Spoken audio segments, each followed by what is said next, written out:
College Football Playoff Top 25 is presented by Goodyear, hardworking tires that deliver blimp-worthy performance.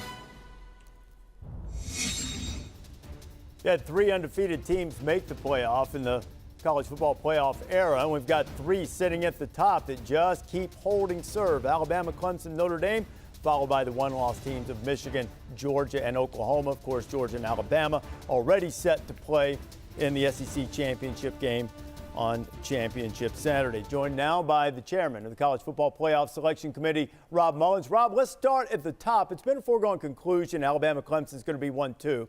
How would you describe the gap in the room from the voting, the listing measures, and the ranking measures, the gap between number 1 and number 2 right now?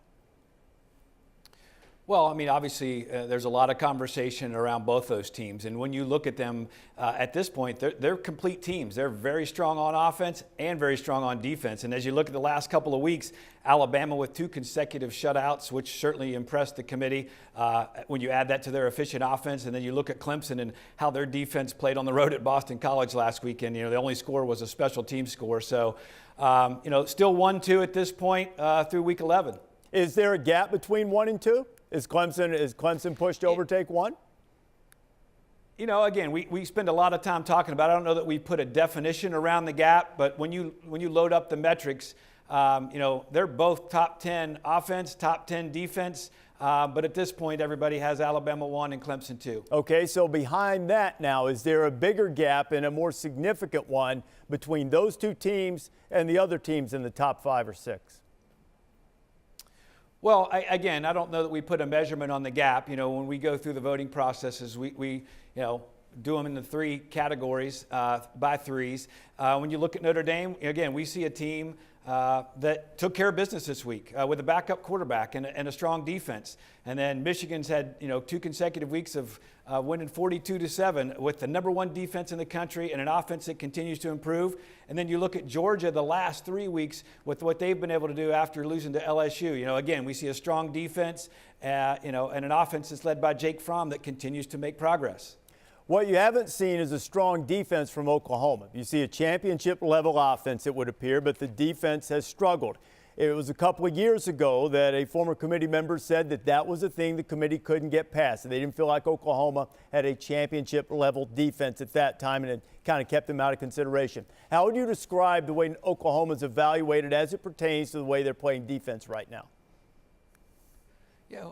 Obviously, we're very aware that they have one of the most dynamic offenses in the country, a great quarterback, lots of great skill position players, but we're very aware that they're having defensive struggles, and that continues to be a deficiency and something that goes into the evaluation.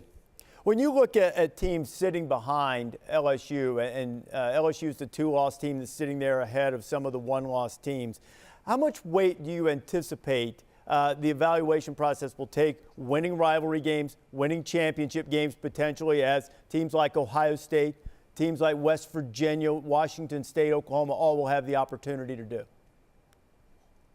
Well, as you know, we don't project, of course. We're only dealing with the results through week 11. And when you look at those teams, you see, you know, some really good teams. Washington State, West Virginia, somewhat similar. You know, great quarterbacks who are leading offenses and improved defenses, and they're just finding a way to win games. And then Ohio State, again, is finding a way to win games. When you look at what Ohio State did last week, the combination of special teams and defense and how they kept Michigan State pinned in to find a way to win, you know, that's why those teams are 8, 9, and 10 right now. How is the committee looking at UCF as it pertains to whether they're in the evaluation process with some of the upper echelon teams? Let me put it to you this way, Rob.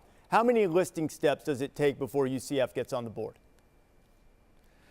Well, I mean, they've been 12, and now they're up to 11 this week. Very powerful offense, very aware of what their quarterback can do. But in the room, you know, you can't avoid the fact that a strength of schedule is an issue when you start to line them up with some of these other teams. So that is a part of the conversation. All right, Rob, always a pleasure. Rob Mullens, the chairman of the College Football Playoff Selection Committee.